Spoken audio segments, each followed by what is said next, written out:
E aí, pessoal, tudo jóia? Hoje vamos falar sobre as funções trigonométricas no ciclo trigonométrico. Função seno e cosseno. Seno e cosseno podem ser vistas como coordenadas. Vamos ver primeiro as coordenadas cartesianas.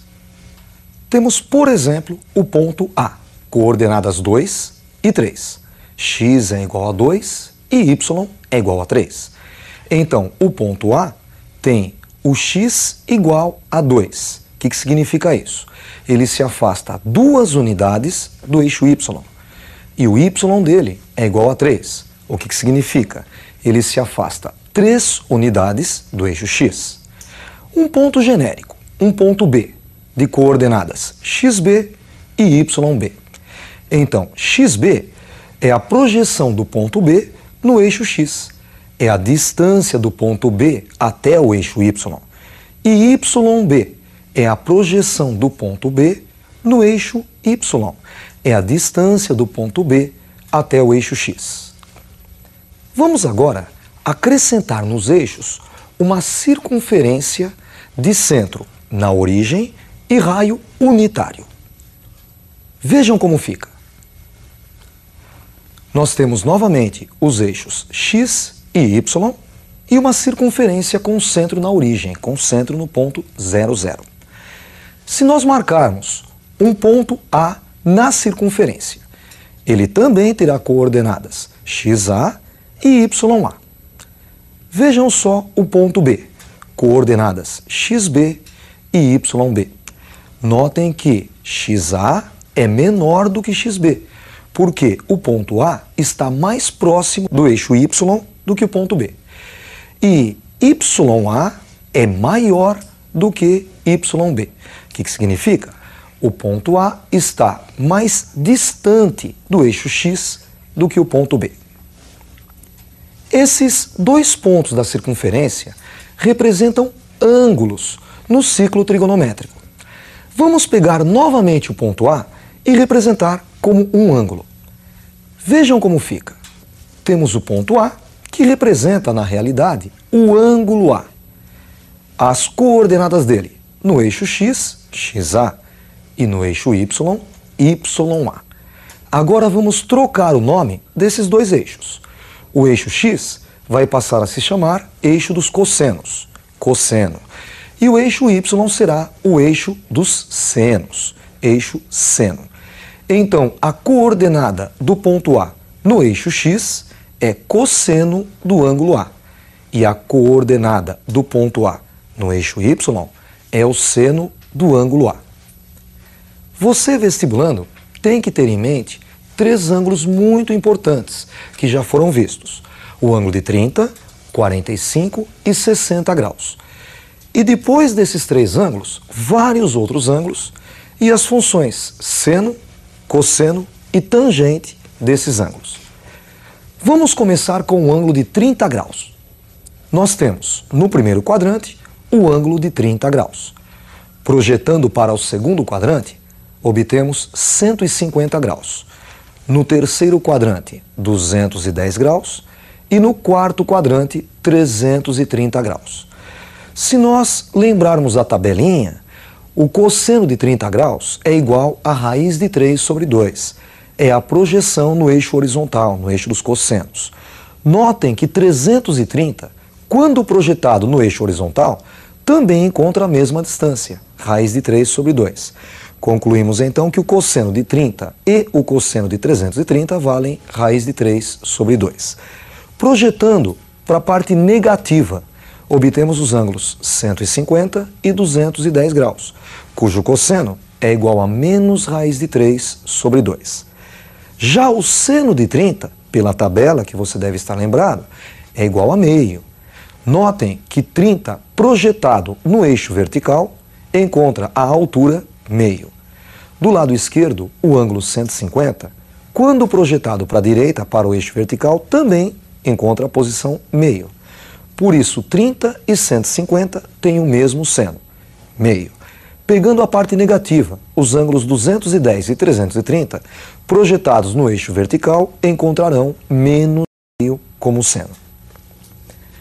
O segundo ângulo é o ângulo de 45 graus. Vamos ver como fica? No primeiro quadrante, temos o ângulo de 45 graus. No segundo quadrante, 135 graus. No terceiro, 225 graus. E no quarto quadrante, 315 graus. O cosseno de 45 é igual a raiz de 2 sobre 2. Então, quando o 45 é projetado no eixo horizontal, no eixo dos cossenos, encontra a distância raiz de 2 sobre 2. 315, quando projetado no eixo dos cossenos, encontra a mesma distância, raiz de 2 sobre 2. Por isso, cosseno de 45 e de 315 valem raiz de 2 sobre 2. Pegando agora do lado esquerdo, 135 graus e 225 graus. Projetados no eixo dos cossenos, encontraremos menos raiz de 2 sobre 2 como cosseno. Pegando o seno agora. Seno de 45, pela tabela, que você deve estar lembrado, vale raiz de 2 sobre 2. Então, 45 graus, quando projetado no eixo vertical, encontra a distância raiz de 2 sobre 2. Notem que 135 graus, projetado no eixo vertical, encontra a mesma distância, raiz de 2 sobre 2. Por isso, o seno de 45 e o seno de 135 são iguais a raiz de 2 sobre 2. Projetando para a parte negativa do eixo dos senos, encontramos 225 graus e 315 graus com o mesmo seno, menos raiz de 2 sobre 2. O terceiro e último ângulo que nós veremos hoje é o ângulo de 60 graus. Vejam como fica. 60 graus no primeiro quadrante. No segundo quadrante, 120 graus. No terceiro quadrante, 240 graus. E no quarto quadrante, 300 graus. O cosseno de 60 vale meio. Por isso, projetando 60 graus no eixo horizontal, cairá bem na metade do eixo, cairá no ponto meio. 300 graus, quando projetado para cima, também encontra o mesmo ponto. Portanto, cosseno de 60 e cosseno de 300 são iguais a meio. Do lado esquerdo do eixo dos cossenos, temos a distância menos meio, que é o cosseno de 120 e de 240 graus. O seno de 60 é igual a raiz de 3 sobre 2. Notem então que projetando 60 graus em direção ao eixo vertical, encontramos raiz de 3 sobre 2. 120 graus, quando projetado em direção ao eixo vertical, dá o mesmo ponto, raiz de 3 sobre 2 também. Por isso, seno de 60 e seno de 120 são iguais a raiz de 3 sobre 2. Pegando a parte negativa do eixo dos senos, 240 e 300 graus, quando projetados, encontram menos raiz de 3 sobre 2.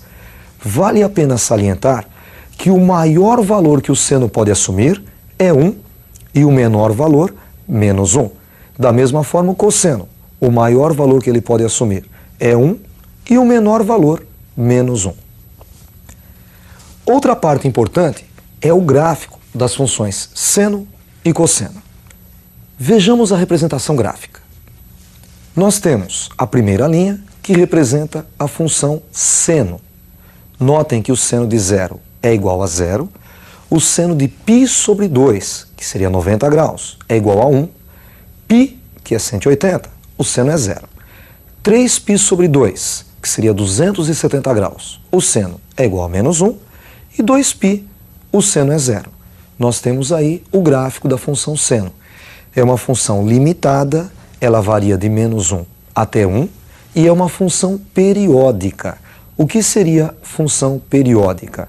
A cada certo espaço, o gráfico se repete. Neste caso, de 0 até 2π, nós temos um gráfico completo. Andando mais uma volta, andando novamente 2π, iremos até 4π, teremos novamente um gráfico completo. E assim por diante. E a função que nós estamos vendo agora é a função cosseno. Notem que o cosseno de 0 é igual a 1, cosseno de π sobre 2, 0, de π é menos 1, cosseno de 3π sobre 2, 0, e cosseno de 2π é igual a 1. Vamos fazer um exercício? Vamos ver como se comportam as funções no ciclo trigonométrico. Acompanhe comigo o primeiro exercício. Resolva a equação 2 seno de x menos 1 igual a 0, no intervalo de 0 a 360 graus. 0 menor ou igual a x menor ou igual a 360 graus. Para começar, devemos isolar a função seno. Então, somamos um dos dois lados da equação, ficando com 2 vezes seno de x igual a 1. E dividimos agora a equação inteira por 2. Ficamos com seno de x igual a meio. Lembram qual é o ângulo cujo seno é meio? É 30, né? Então, meio é o seno de 30. No segundo quadrante, o ângulo correspondente é 150 graus. Por isso, os dois valores de x são 30 e 150. Conjunto verdade desta equação, 30 graus e 150 graus. Vamos fazer agora um exercício de inequação trigonométrica? Vejam como fica. Resolva a inequação. 2 vezes seno de x maior ou igual a raiz de 2. Para 0 menor ou igual a x menor ou igual a 2π. A primeira coisa a ser feita é isolar a função seno. Então nós dividimos os dois lados da equação por 2, encontrando assim seno de x maior ou igual a raiz de 2 sobre 2. Pela tabela, raiz de 2 sobre 2 é o seno de 45 graus. Então, logo de cara, nós colocamos 45 graus no primeiro quadrante. O ângulo correspondente a 45 no segundo quadrante é o ângulo de 135 graus. Notem que ele pediu para resolver a equação entre 0 e 2π. Por isso, a resposta deve ser dada em radianos. 45 graus é 1/4 de 180. Como 180 equivale a π, 45 equivale a 1/4 de π, π sobre 4. 135 graus é o triplo de 45. Então é o triplo de π sobre 4, 3π sobre 4. Raiz de 2 sobre 2, ele quer a parte maior do que raiz de 2 sobre 2. Então nós vamos pintar do raiz de 2 sobre 2 para cima. Notem que vai desde o raiz de 2 sobre 2 até o 1. E os ângulos que atingem a parte do raiz de 2 sobre 2 até o 1 são os ângulos que vão de 45 até 135 graus. Ou melhor, de π sobre 4 até 3π sobre 4. E o conjunto verdade desta equação é dado por x pertencente aos reais, tal que π sobre 4 menor ou igual a x menor ou igual a 3π sobre 4. Com isso, nós encerramos a nossa aula de hoje. Até a próxima aula, estudem bastante!